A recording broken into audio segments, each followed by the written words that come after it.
આજે ટીવી સાથે ગુજરાત રાજ્યના પ્રથમ મહિલા મુખ્યપ્રધાન આનંદીબેન પટેલ સીધી વાતચીત કરશે। એઓના મગજમાં ગુજરાતના વિકાસની કઈ દિશા આપવી છે તે સુધીની આપણે વાતચીત કરીશું। પ્રથમ આનંદીબેન, પહેલાં તો ટીવીમાં આપનું સ્વાગત છે અને ગુજરાતના પ્રથમ મહિલા મુખ્યપ્રધાન બનવા બદલ આપને અભિનંદન। બેન, મહિલા મુખ્યપ્રધાન બનવાની સાથે મહિલાઓની એક આશા અપેક્ષા પણ બંધાઈ છે, તો આપના મગજમાં શું છે ગુજરાતની મહિલાઓ માટે? પહેલા તો હું ટીવીના સૌ દર્શક મિત્રોને પ્રણામ કરું છું અને જે રિઝલ્ટ આપ્યું છે લોકસભાનું, જંગી મતદાન કરીને દેશના વડાપ્રધાન નરેન્દ્રભાઈને બનાવ્યા, એ બદલ આપ સૌનો ખૂબ ખૂબ આભાર અને ધન્યવાદ માનું છું। આપે જે મને પ્રશ્ન કર્યો છે, ગુજરાતના પહેલા મહિલા મુખ્યમંત્રી, ગુજરાતની મહિલાઓ સુરક્ષિત છે। ગુજરાતની મહિલાઓ માટે આ રાજ્ય સરકારે પાછલા 13 વર્ષમાં અનેક યોજનાઓ બનાવી છે। મને યાદ છે કે આ ગુજરાત હતું જે 1960માં અલગ રાજ્ય પડ્યું, પરંતુ એ વખતે મહિલા વિભાગ અલગ જ નહોતો। તો 40 વર્ષ સુધી મહિલાઓની કોઈ એ ચિંતા ન કરી।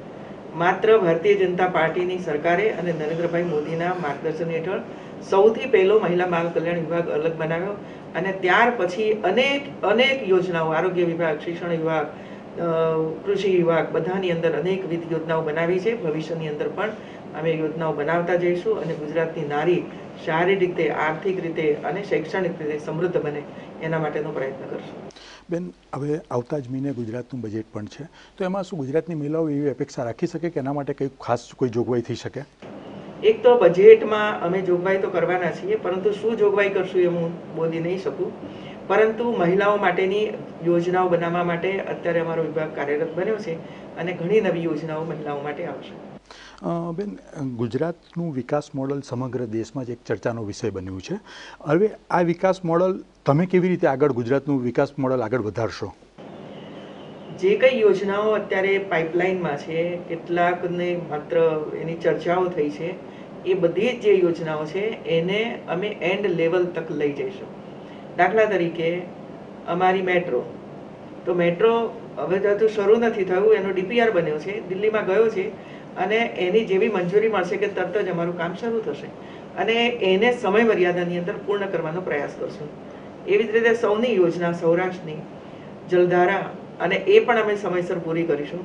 તો જે કોઈ યોજનાઓ પાઇપલાઇનમાં છે અને નવી બનાવવાની છે, બધી જ સમય મર્યાદામાં પૂર્ણ કરી અને ગુજરાતની જનતાને સંતોષ આપશું। બેન, હવે આપણે જે વાત કરી કે મેટ્રો ટ્રેન દિલ્હીમાં છે, એવી જ રીતે એક મહત્ત્વનો પ્રશ્ન નર્મદાનો છે કે નર્મદાના દરવાજા મૂકવાની વાત છે, એમાં શું થશે? ગુજરાતનું એંગલ કઈ રીતે હશે? ગુજરાતનું એંગલ હવે એની ચિંતા કરવાની જરૂર ન હોય।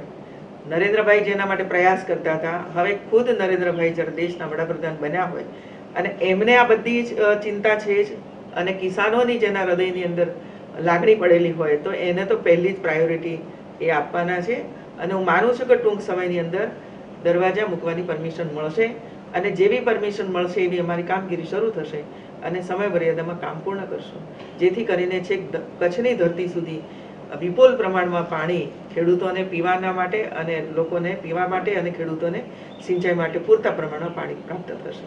બેન, આપ એક ખેડૂત પુત્રી પણ છો, તો અને અત્યારે જે રીતે કૃષિ મહોત્સવ આપ કરી રહ્યા છો, એમાં ખાસ નવો એંગલ શું, નવો દ્રષ્ટિકોણ શું કે ગુજરાતના ખેડૂતો માટેની શું આવશ્યકતા છે, એમાં શું આપ માનો છો? મેં જે હું તો 16 વર્ષથી કૃષિ મેળાની અંદર જતી હોઉં છું। આ પહેલી વાર એ રીતે મોકો મળ્યો કે મહિલા મુખ્યમંત્રીના સંબોધન કરવાનો, લોકોને સીધું મળવાનો મોકો મળે। હું માનું છું તે રીતે ગુજરાતનો ખેડૂત હવે ટેકનોલોજી અપનાવતો થયો છે।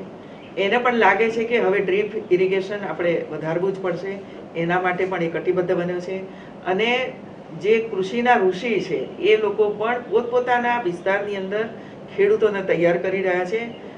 નેટ હાઉસ ને ગ્રીન હાઉસમાં અમે એમને સબસિડીને વગેરે આપી રહ્યા છીએ। એ ઉપરાંત દૂધ ઉત્પાદનની અંદર ગુજરાત દિન પ્રતિદિન લગભગ 60% કરતાં વધારે દૂધ ઉત્પાદનમાં વિક્રમ કર્યો છે એમણે। દક્ષિણ ગુજરાતની અંદર જે રીતે આપણા ટ્રાઇબલ કિસાનો જે રીતે પાક વાવે છે, ફળ ફૂલ ઉગાડે છે, વાડી યોજના દ્વારા ફળાઓ રોપાઓ ઉછેરે છે એ જોઈને મને પોતાને એમ થાય છે કે ગુજરાત સમૃદ્ધ બનશે આવતા 5 વર્ષની અંદર વધારે. કારણ કે દરેકના મનમાં પડેલું છે કે અમારે કંઈક દેશ માટે કરવું છે, અમારે કંઈક રાજ્ય માટે કરવું છે, અને એમાં એમનો પોતાનો સ્વાર્થ નથી, પરંતુ એમને કંઈક દેશને આપવું છે અને એટલા માટે વિચાર કરે છે.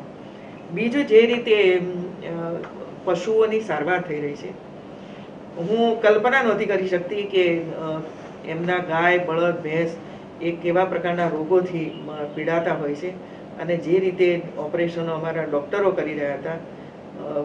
કોઈ વ્યક્તિ પોતાના પશુ માટે તો એટલો બધો પ્રયત્ન કરે છે, પરંતુ બીજો ડૉક્ટર એક પશુને, અને પશુ પણ બીજાનું છે, એને બચાવવા માટેની આટલી બધી કોશિશ કરે.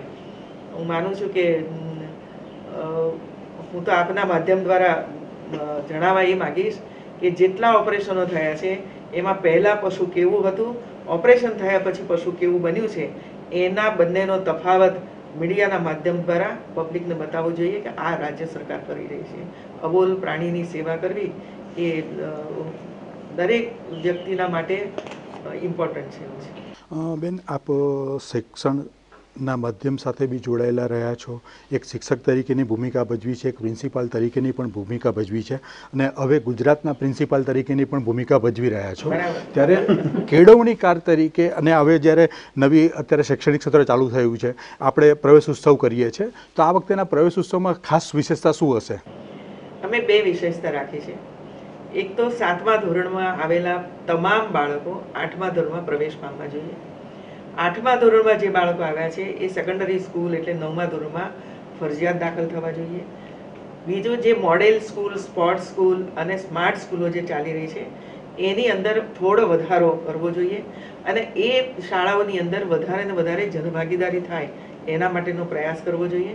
અને ટેકનોલોજીનો ઉપયોગ કરીને બાયસેગના માધ્યમ દ્વારા આ બાળકો, જે દૂર દૂરના બાળકો છે, જ્યાં કદાચ આ બધાનો લાભ એમને પ્રાપ્ત નહીં થતો હોય, શિક્ષકોની પણ એટલી લાગણી એમના પ્રત્યે ઓછી હોય, અને એટલા માટે બાયસેગ દ્વારા અને બધાના દ્વારા જે ટેકનોલોજીનો સહયોગ લીધો છે એના દ્વારા પણ ત્યાં સુધી આપણે પહોંચીએ એના માટે પણ આ આપણે કન્યા શિક્ષા યાત્રાની અંદર એનો આપણે આમેજ કર્યો છે. બેન, ગુજરાતની એક આગવી ઓળખ રહી છે, એક વેપાર ધંધાની પણ ગુજરાતની એક આગવી ઓળખ છે, તો અને ગુજરાતમાં મૂડીરોકાણની પણ એક પ્રથા છે, એક એના માટેને વાઇબ્રન્ટ ગુજરાત થાય છે. આપના તરફથી બહારથી મૂડીરોકાણ ગુજરાતમાં વધે અને ગુજરાતનો વિકાસ બેવડાય એ દિશામાં શું પગલાં હશે, શું એક્શન પ્લાન હશે? મને કહેતા આનંદ થાય છે કે જે રીતે 2003થી માંડીને 2013 સુધીના વાઇબ્રન્ટ ગુજરાત થયા, અને જે મૂડીરોકાણ ગુજરાતમાં આવ્યું એને કારણે વિશ્વભરની અંદર એક ગુજરાતની પ્રતિષ્ઠા ઊભી થઈ છે કે હવે મૂડીરોકાણ કરવું હોય તો ગુજરાતમાં જ કરવું જોઈએ. અને એટલે સામે ચાલીને વિશ્વની કંપનીઓ આપણે ત્યાં આવવા માંડી છે, અને ક્યાં એમણે કરવું છે પોતાની જાતે જ શોધે છે, પોતાની જાતે જ ખેડૂતોનો સંપર્ક કરે છે, જમીનો લે છે, અને જે સરકારે સહાય કરવાની છે સરકાર એમને એમાં મદદરૂપ થતી હોય છે. એટલે હું માનું છું કે કોઈ આયોજન કરવું પડે અને એમને બોલાવવા પડે એ સ્થિતિ આજે ગુજરાતમાં રહી નથી, કારણ કે આપણે ત્યાં વીજળી, પાણી, રોડ રસ્તા, એજ્યુકેશન, આરોગ્ય એની જે સેવાઓ ઉપલબ્ધ થઈ છે એ આખા દેશની અંદર ક્યાંય નથી.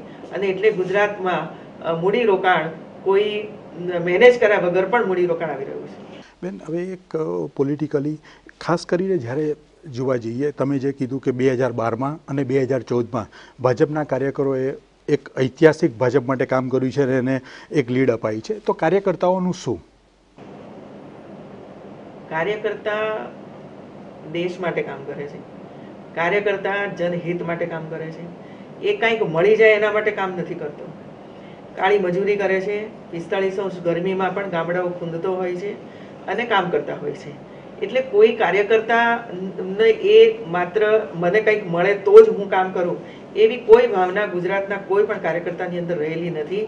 અને સમય જ્યારે પણ આપવાનું એમને એમના જે શક્તિ છે એનો ઉપયોગ રાજ્ય સરકારના વિકાસ માટે અને સંગઠનના વિકાસ માટે કરવાનો હોય છે તો પાર્ટી અને સરકાર કરતી જ રહેતી હોય છે. બેન, એક છેલ્લો સવાલ તમને ખાસ કરી લઉં કે સામાન્ય રીતે મુખ્યપ્રધાન બન્યા પછી 100 દિવસનો કોઈ એક્શન પ્લાન, કારણ કે એક્શન પ્લાનની જે સિસ્ટમ છે, બીજું કે ગુજરાતના કેન્દ્ર સરકાર સાથેના પડતર પ્રશ્ન છે, આ સંદર્ભે તમારું શું પોતાનું પ્લાન રહેશે? કોઈ પણ સરકાર જ્યારે નવી બને અને નવી બનતા પહેલાં જ્યારે ચૂંટણીના મેદાનમાં જતા હોઈએ છીએ ત્યારે 5 વર્ષનો મેનિફેસ્ટો તૈયાર થતો હોય છે.